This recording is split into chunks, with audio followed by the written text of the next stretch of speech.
SM network प्रस्तुत Ichalkaranji news time 137. नमस्कार, तुम्ही पाहतात SM नेटवर्क प्रस्तुत इचलकरंजी न्यूज टाइम. पाहूया आजच्या ठळक घडामोडी. जनतेच्या पैशांचा अपव्यय थांबवा, प्रशासनाला नगरसेवक परवेज लतीफ गैबान यांचा थेट सवाल. इचलकरंजी येथील डॉक्टर बाबासाहेब आंबेडकर पुतळा ते महासत्ता चौक या मार्गावरील सुरू असलेल्या कॉन्क्रीट रस्त्याच्या कामामध्ये गंभीर त्रुटी असल्याचा आरोप करत नगरसेवक परवेज लतीफ गैबान यांनी पत्रकार परिषद घेऊन प्रशासनाला जाब विचारला. सार्वजनिक बांधकाम विभागाच्या PWDच्या निर्देशानुसार ज्या रस्त्याखाली पाणी पुरवठा, ड्रेनेज किंवा इतर पाईपलाईन आहेत त्या ठिकाणी भविष्यातील देखभाल व दुरुस्ती लक्षात घेऊन एक पट्टा डांबरी व एक पट्टा कॉन्क्रीट ठेवणे अथवा स्वतंत्र युटिलिटी कॉरिडॉरची व्यवस्था करणे आवश्यक असते. यामुळे भविष्यात पाईपलाईनमध्ये बिघाड झाल्यास संपूर्ण रस्ता उखडण्याची गरज भासत नाही आणि जनतेच्या पैशांची बचत होते. मात्र सध्या सुरू असलेल्या कामामध्ये या महत्त्वाच्या तांत्रिक बाबींकडे दुर्लक्ष करण्यात येत असून भविष्यात पाईपलाईनच्या दुरुस्तीसाठी नव्याने तयार केलेला कॉन्क्रीट रस्ता तोडण्याची वेळ येऊ शकते.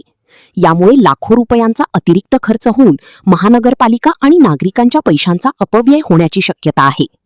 याबाबत प्रशासनाने तात्काळ भूमिका स्पष्ट करावी, संबंधित तांत्रिक मानकांचे पालन करावे आणि शहराच्या दीर्घकालीन हिताचा विचार करून कामाची अंमलबजावणी करावी, अशी ठाम मागणी नगरसेवक परवेज लतीफ गैबान यांनी पत्रकार परिषदेत केली.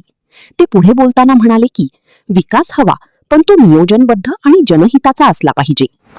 आता इचलकरंजी शहरामध्ये जे कॉन्क्रीटचे रस्ते व्हायला लागले तर ते रस्ते करण्यापूर्वी PWDचे काही निर्देश आहेत की कॉन्क्रीट रस्ता जर संपूर्ण करणार असाल त्याच्या खालून जर पाण्याची पाईपलाईन, गॅस लाईन अशी कुठली गेलेली असेल तर संपूर्ण कॉन्क्रीट रस्ता करण्याऐवजी अर्धा डांबरी रस्ता आणि अर्धा कॉन्क्रीटचा रस्ता करावा असं PWDचे निर्देश आहे. किंवा तुम्हाला सर्वच कॉन्क्रीट रस्ता करायचा असेल तर त्याला युटिलिटी कॉरिडॉर साईडला असले पाहिजे कॉन्क्रीट रस्त्याच्या. परंतु आता जे महासत्ता चौक ते आपलं आंबेडकर पुतळा डॉक्टर रत्न बाबासाहेब आंबेडकरांच्या पर्यंत जो रस्ता गेला आहे त्याला कुठल्याही प्रकारचा युटिलिटी कॉरिडॉर हा एस्टिमेटमध्ये नाही आहे. भविष्यामध्ये त्या रस्त्याखाली जर पाईपलाईनची लिकेज झाली तर तो रस्ता पूर्णपणे उकरला जाणार आहे आणि हे जनतेचे पैसे त्यामध्ये वेस्ट होणार आहे. त्यासाठी प्रशासनानं यात लक्ष घातलं पाहिजे. जर युटिलिटी कॉरिडॉर नसते, अजून रस्त्याचं काम चालू आहे, त्या मक्तेदाराला सांगून तिथे युटिलिटी कॉरिडॉर व्हायला पाहिजे आणि PWDचे काही निर्देश आहेत जे आम्ही मागून घेऊन आपल्याला देतो.